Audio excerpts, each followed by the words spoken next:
Рәсимә Камалетдинованың кулларына күз иярмей.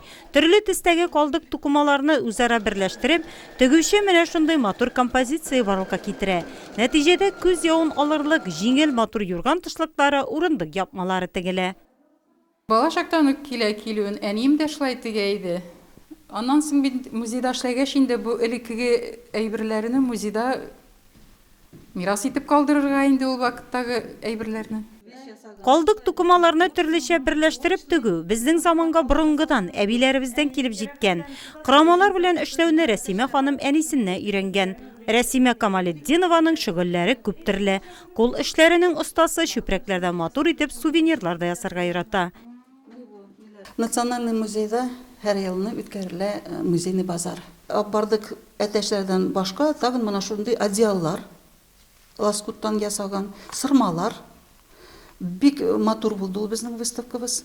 Символ города, лучезарный конь, аны да ясадык лоскутный ниләрдән, материаллардан. Бик яхшы итеп кабул иттеләр безнең Казан кешеләре. Техник хезмәткәр Румия Мирзаханова кулында төсле кәгазьләр күз явын алырдай лалә, роза чәчәкләренә әверелә. Органзадан ясаган агачы күңелдә саклану уята. Давно занимаюсь, уже, наверное, 2-3 года занимаюсь. Вот. Делаю топиарии, цветы в корзине делаю. Рәсимә Камалетдинова үзенең кул эшләнмәләрен музейда калдырырга ниятли. Теләге халкыбызның борынгы һәм хәзер яңадан яңартыла башлаган гореф-гадәтләрен яшь буынга өйрәтү.